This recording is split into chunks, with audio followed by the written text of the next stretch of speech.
Now it's time for a review of what's making the headlines in the papers this morning. We have Arise News, Africa's most insightful analyst, Dr. Constance Ikoku. So tell us what's in the offing today. Good morning again, Dr. Constance. Good morning, Benga. What's that all about? No, I'm always amazed with your eagle eye for details, you know. And I give you that. I give that to you. You're not doing badly yourself. You're not. You're also good. Thank you. Fantastic producer, by the way, also. How are you doing today? Thank you very much indeed. How are you today? Indeed, fine. I know you're looking forward to taking off by tomorrow for break. Why do you have to let that out? Well, it's one of those things. You're in a hurry. So you've heard it now. Yes. But I'll be back. It's just a short break. Anyway. Yeah. All right. I'll be missing you guys. All right. We miss you too. Okay. Hello then. Welcome to the program. Let's kick off with this day newspaper. Nigerian front pages today are dominated by a mix of energy sector news, security concerns, and high-profile human interest stories. Most papers still report on President Bola Tinubu's approval of a major debt write-off and restructuring for NNPC, alongside plans to sell stakes in oil and gas assets. Security challenges remain prominent with more on the U.S. airstrike on Christmas Day. Several newspapers highlight the car crash involving boxing star Anthony Joshua, sparking national and international reactions. Politics features in the background with stories on maneuvering and internal strife. Economic pages warn of power supply problems, inflation, and cost of living pressures as the year draws to a close. Now, this day has gone with Minister Nyesom Wike's press conference yesterday, in which he publicly rejected the idea that Rivers State Governor Fubara is the leader of the APC in the state, simply because he defected to the party or to the APC. He argued that holding office doesn't automatically make someone a party leader. He also said Fubara's second-term ticket is therefore not guaranteed. President Tinubu has offered his sympathy to Anthony Joshua, who was involved in a car crash yesterday. And the Federal Road Safety Commission blames the incident on overspeeding. NNPC to sell selected oil and gas assets and has invited bids. Moving on to Vanguard newspaper, the Vanguard front page also has photos of Anthony Joshua being pulled from the wreckage of that car crash. He miraculously survived. Unfortunately, 2 people were pronounced dead from that crash. Mr. Peter Obi says he's more prepared to lead Nigeria in 2027.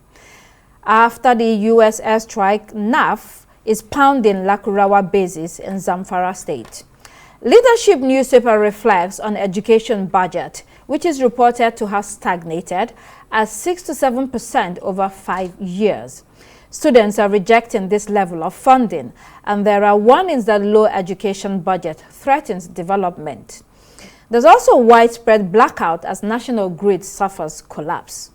Daily Independent writes about the new tax law and attempts to stop the implementation as it shifts to court. House of Reps Minority Caucus have called for a suspension, while some CSOs back National Assembly on the tax reforms. Telecommunication companies make over 4 trillion naira this year, even as subscribers groan over poor quality of service. Amnesty calls attack on Pedro Obaseki barbaric. Earlier, the PDP and others demanded justice for him. New Nigeria People's Party is furious about Governor Yusuf's planned defection to the All Progressives Congress, calling it a grave betrayal. New Telegraph this morning centers the Christmas Day airstrikes by the U.S., which is said to have killed many terrorists. And the federal government suspends 10% withholding tax on aircraft leases. Punch newspaper reads about the U.S. airstrike, reporting that Defense Headquarters has gone after fleeing terrorists. In Daily Sun, the Nigeria Labour Congress backs mandatory drug tests for job applicants. NCAA counters Alan Onyema, who is the APC CEO. They have rejected the tax blame for high airfares. Abia, Gombe, Nasarawa, Kano, Oshu, Anambra, Ondo governors signed 2026 budgets into law. Let's move to the international headlines, starting with the Citizen newspaper. The Citizen is reflecting on parenting skills these days and how children are raised. South Africa's Social Development Department has launched a probe about parents giving alcohol to kids. The Times newspaper reports that millions of UK homeowners could be eligible for new grants to install solar panels, heat pumps, and battery storage. This comes after a government effort to create zero-bill homes, cut emissions, and regain support for green energy policies. Several papers in the United Kingdom today, Daily Express and Daily Mail, focus on the controversy over an Egyptian-British individual, Alaa Abdel Fattah. He's an activist and has dual nationality. He is at the center of a deportation dispute and is accused of past social media posts condemned as anti-Semitic and racist. He has denied the claims and says his comments were misrepresented. The UK government has been criticized for how it handled his return, with debate about immigration policy and stripping citizenship powers and free speech. The Daily Mirror, The Sun, and the Daily Star and other tabloids lead with the story that British heavyweight boxer Anthony Joshua was injured in a car crash in Nigeria while on holiday. Two of his close friends were killed in the collision, but Joshua was pulled from the wreckage alive. In Daily Telegraph, Trump rebuked Zelensky after Putin claimed his official residence was attacked in an overnight drone strike. The Guardian highlights polls showing a shift toward ethno-national attitude among some British voters. A greater share of people say being born in the UK is essential to true British identity. Financial Times front page reports that global markets are diverging from Wall Street. Investors are now adjusting portfolios amid uncertainties over U.S. policy and tech valuations.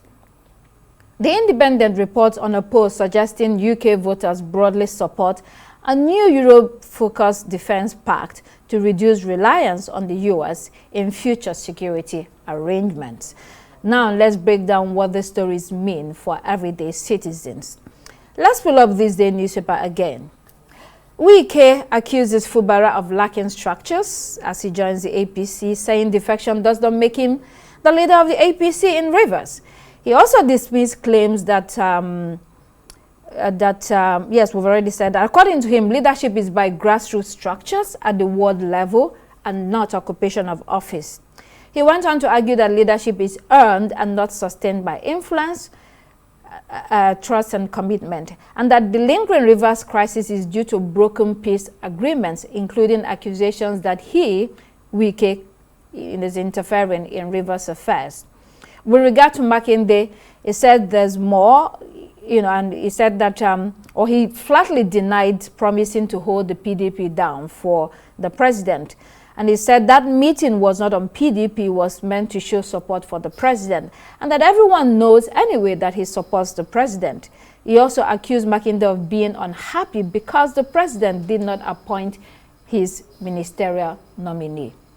A lot coming out from that press conference. Indeed. I would like to throw clarification into the leader of the party in each state. I think the constitution is not so clear about the leader of a party, but I would like to use a sense of drama, my training in drama class, to throw light into who actually holds the reins of power when it comes to the leader of the party in a state. When you're going for a reconnaissance in a drama scene, you must take into consideration the local forces who do not usually occupy offices, and you need to settle them. Then you now go to the established authorities where you also inform them of your plan. So now you ignore these local forces at your peril. So now when it comes to politics, the leader of the party is that person who transcends that office. He may be the governor, he may occupy an official seat, but he is that person who is able to wield that grassroots structure, who controls the local forces, and the official forces. And in this case, it throws a lot of direction. It points a clear direction to Wike as the person who holds that grassroots influence in the states. So I think it's quite right on that. Then I think the media also misreported that claim that Fubara's second-term bid will be dependent on loyalty. From what we saw, it said he would need to work to earn the public confidence if he wants to. And I think that's the whole essence of voting in a democracy, in a credible democracy. Now, coming back to the issue of Makinde, we've seen this face-off now between them, and it seems that the last we saw of a deeply divided and fragmented PDP was a faction led by the two of them, and which saw the eventual expulsion of Wike from the party, even though we still have some factions claiming that holding on to, even when we see the INEC stand saying that it cannot recognize that other faction, which was led by Turaki, based on multiple court judgments. And now, for Makinde, I think having been a part of the G5 movement, which involved Governor Wike, Governor Ikpeazu, Governor Otom of Benue State, and Ugwuanyi of Enugu State, and including Wike himself, I think it will be rather sanctimonious. I find it rather sanctimonious that he is now condemning Wike, that Wike promised to hold the PDP for Tinubu. I think Wike has been very consistent. I see him as abrasive, very disruptive influence in politics, but he's very, very consistent. So I think it's quite disingenuous for anyone to say he was part of a G5 movement, and now, because, okay, now you saw the issue of the 30 billion naira, which Wike claimed that such things would never be announced. So when it comes to a political transition period, a threshold to a major election like the 2027, there will definitely be horse trading. And even after the election, because Wike made us to understand that the meeting Makinde was talking about was after the election. And what happens after the election? You go to take your spoils. So it was clear that Wike got the minister of the FCT, and a 30 billion naira went somewhere. So I think that clearly explains the undercurrent that surrounded this political shenanigans, if you ask me. When you listen to that press conference yesterday, there is that sense that this is a man that is drunken with power. It's drunken with power, and he said a lot in that press conference. A lot of the things he said was not new. There were things that were already in the public domain that we're aware of, except talking about Governor Makinde, who he says is very annoyed because his ministerial nominee was not approved by the president. But it just shows the behavior of some political leaders with what Wike is doing. And when it comes to Fubara, for instance, and all that he had said, he is right and wrong when he talks about the governor not being the leader of the party. In one breath, yes, a governor can be seen as a leader of the party, especially one that is a real politician and who has been in the trenches and has fought for his position and then has been there and is very well known by the people, like he said, from the grassroots level. Within that context, that person can be regarded as a leader of the party. On the other hand, in the context of Fubara, who was a nobody politically, he was someone that worked for Wike, and he just plucked him from nowhere, and fought for him to become the governor of the state. And obviously, from what he said, they had some agreements which were not kept, and he felt that he would be running the state from Abuja, where he is the minister of the Federal Capital Territory, which in many cases you run into problems, because if someone has become the governor of the state, then they are the governor of a state. So, and governorship has a lot of powers that comes with it. And so he sees Wike as just a boy and not a man, and not a politician in the sense that he sees himself, and that shows how he has been, or you can see how he has been treating him. So in that sense, and Fubara himself has shown that he lacks the backbone and what it takes to be a typical Nigerian politician that will fight tooth and nail to keep his position. That's all we've seen in the past couple of months. So in that sense, it's also right. You know, if it were some other politician who has been on the ground and who understand how politics run, he probably would have fought Wike to a standstill, and the story would be totally different today. Onto Makinde, it's his word against his. They're saying two totally different things, but it's also obvious that both men are ambitious.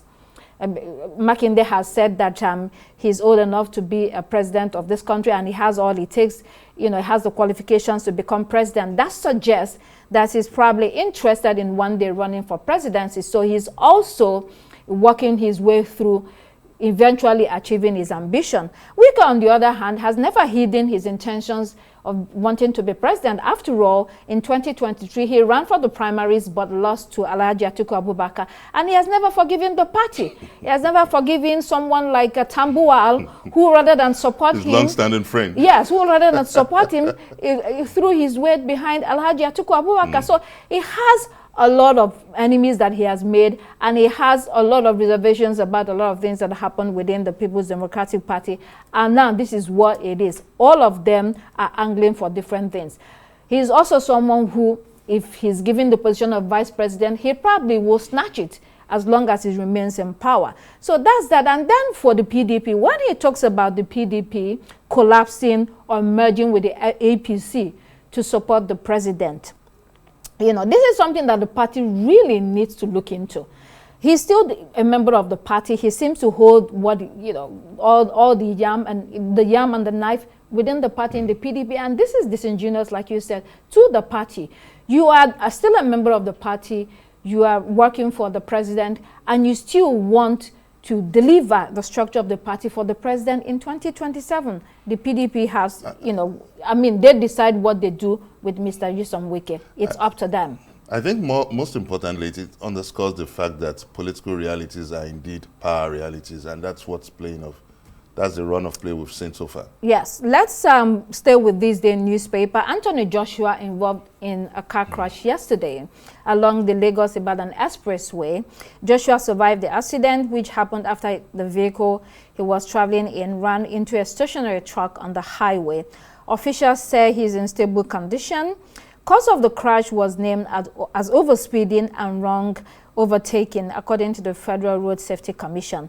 The president has empathized with the boxer, but there is a broader discussion here about state of our roads, number one, behavior of drivers, number two, driving skills, number three, and recklessness on the road. This is not the first time we're seeing this. It happens every day, not only during intercity travels, but also within the states. Yeah, it's quite encouraging that the road safety had been prompt enough to conduct a preliminary investigation and quickly highlighted overspeeding and wrong overtaking. And it's quite surprising that someone who lived most of his life as a Briton and is being described in the press as a British Nigerian former heavyweight boxer. So he's expected to know the rules, the conduct about driving. However, I see this... He wasn't the one driving. Yeah, he wasn't the one driving, but he should have cautioned the driver. But I see this as a catch... just allow me. I see this as a catch-22 situation, in the sense that if the roads were good enough, if the traffic officials were up and doing, this also could have been averted. So we cannot push all the blame on the crew, but whichever way, I express my condolences to Anthony Joshua for losing a crucial and strategic member of his boxing training, and also I wish him a speedy recovery.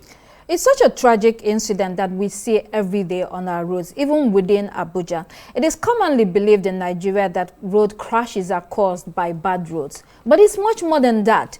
Most times they are caused by overspeeding and irresponsible driving. There's a problem of weak enforcement, poor driving culture, impatience, turning highways into killing fields rather than transport corridors. Indeed. Most of the drivers, the way that they obtain their licenses should be questioned. You know, they do not obey speed limits. They do not obey traffic laws, especially commercial bus and truck operators. They routinely overtake on blind roads and drive beyond safe limits. And they're always confident that they can do a quick one and get away with it. And what we end up is with so many crashes on the road. And so I think this also, again, leads to a broader conversation of what we have to do about licenses, about drivers. You will see most people in Nigeria have drivers. They don't even think about the quality of the driver. They don't think about their mental state, their psychological state, whether they live well, whether they eat well, whether what they are drinking. Health. Yes, you just give these big vehicles to people that should not be handling them, and you put your life, you literally hand your lives over to these human beings. And in most cases, it ends up in terrible circumstances. And so this is something that needs to be taken into consideration, the quality and training of drivers. And individuals also, it's not only drivers, even individuals. I've traveled before between Lagos and Benin, and I hired a driver just for the day. That man was flying as if he wanted to go to hell. It's unbelievable. And we almost crashed on the road. And you see this every day. We cannot run a country like this. You cannot continue like this. It's very discouraging. So there's a lot of work for the government to do, whether it's the Federal Road Safety Commission and also the individuals they themselves. Need to strengthen the regulatory oversight on the roads and improve the quality of roads too for users. That's one thing. But if you know that the roads are bad, you have to be careful, drive very carefully. Leadership newspaper, low education budget is reported to have stagnated at 6 to 7% over 5 years, and the students are protesting the lack of funding or low funding, essentially. There are some numbers we have here. The United Nations, through UNESCO, recommends that countries allocate at least 4 to 6% of their gross domestic product on education, or 15 to 20% of total public expenditure, that's government budget, to education, to adequately fund the sector and help achieve sustainable development goals like universal quality of education by 2030. 15 to 20%, that's high, but that's not high. We're doing just 6 to 7%. For me, I think 20% is not too high. If you there's a popular saying: if you think education is expensive, then try ignorance. Yes. I think the importance of education is not lost in the narrative and the tapestry of African Leaders Conference. In Dakar in 2015, the African leaders got together and they decided to make a declaration on education and an action plan. And now the same thing happened in London when they had the Kenyatta Summit, in which they had the African leaders were agreed to sign at least 20% of the GDP to development of education. We also have the Kigali Declaration, and which was called Decade for Education. So all that establishes a sufficient premise for leaders to know the importance of budgetary allocations for education. Even the Sustainable Development Goal of 2015, after poverty, poverty, hunger, health, then education is prioritized as number 4. That shows that the importance of education is unequivocal. It's just not negotiable. So, and it says that quality education that will be inclusive and equitable, that is for all. It shows that no nation can develop beyond its education capacity, the nation's manpower and everything. So when you look at this, it shows that African leaders, especially in Nigeria, we are paying lip service to all this. Even for someone like Boris Johnson in 2021, he was part of the Safe School initiative. And I think that we are paying the price of a wild, big gamble by not paying attention to this importance. It's a definite alarm bells that government needs to wake up to that reality. Because So, all these things would not have been happening if we have done the right thing about our education system. for a few years now, the budget, security has taken the lion's share. And in 2026, security is also going to take the lion's share of our national budget. We know the reason why, because of the security challenges. And the However, we know that there are problems with revenue, but it's about priority. It's about prioritizing what is most important for the country. We have the President Bola Tinubu administration talking about a $1 trillion economy. Who is going to man that economy? Who is going to run that economy? What you hear from employers every day is that when they're employing the graduates, or even if it's not graduates, or people from other fields that are not higher institution graduates, do not have the type of skills that are needed in the market. Especially now that the type of education is changing with technology and AI. So you require the kind of skills for these changing economies, and the changing world. So if you don't have that, if you're not investing in the right place, if you're not investing in your people, you're stunting the human capital development. And human capital development is very important for every nation. You might have all the grand plans, which the problem is never the grand plan in Nigeria. We always have grand plans. The problem is, who are the people that are going to be running those institutions or manning those industries that you're talking about? When you look at someone like Dangote and all his companies, when it comes to the high-level expertise, he always has to employ foreigners. The question may be whether you don't have the kind of expertise he's looking for within the country. So Nigeria has to begin to look at the different industries we have that makes a modern economy and makes an industrialized nation. What kind of skills do we need? What kind of education investment do we need in particular sectors of education to have the people we require and we need for the country? Yeah, very well said. And indeed, when you look at the report on Nigeria's mass literacy, about 62 million Nigerians are illiterate, and that accounts for about 31% of the nation's population. So when you look at this statistics, it's very depressing to a nation that wants to set the motion on nation building. So we have to be careful with when it comes to literacy, because when it comes to literacy, it's a little bit different, because a lot of people may be literate in their local language, but not literate in English language. We have that. But that I think this is a global body that has used the global benchmark to address globally. They always say it's always based on English language, not on local languages. No, it's always. But you know, in Nigeria, that English is our official lingua franca. Yes, we know that.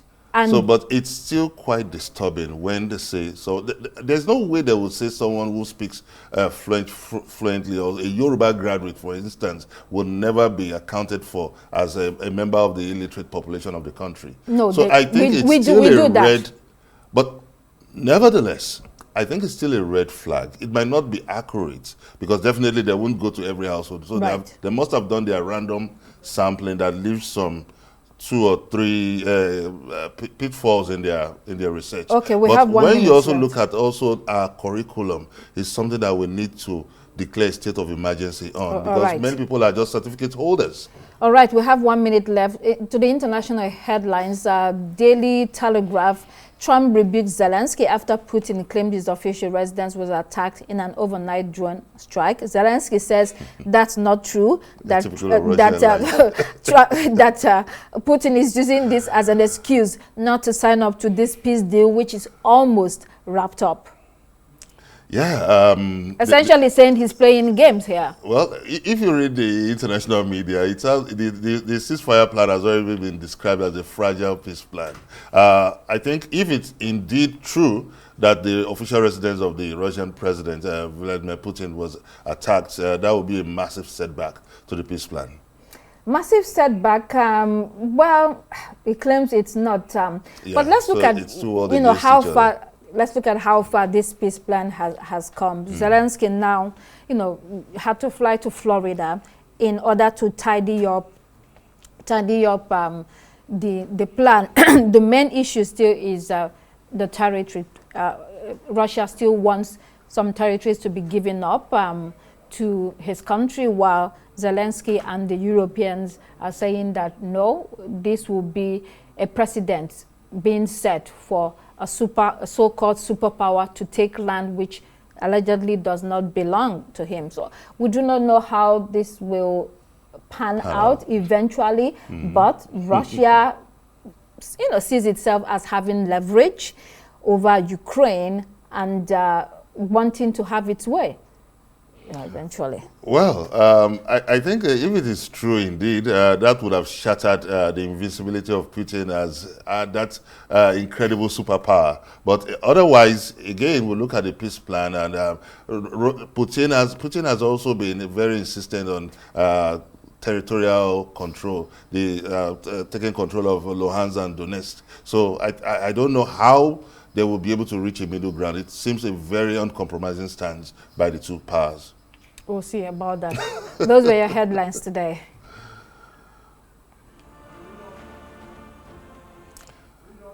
Okay, the year 2025 indeed unfolded a highly symbolic run of play across politics, economy, security, and other walks of life. Like a forerunner to 2026, it has ushered in so much anxiety and great expectations at the threshold of the coming year. The offshoots from 2025 are now showing strong resonance of what is to come, so much that bookmakers taking a rain check have tagged 2026 the game-changing or the defining year. We'll leave you with that special from my humble self. It's goodbye from me, Benga Ashiru.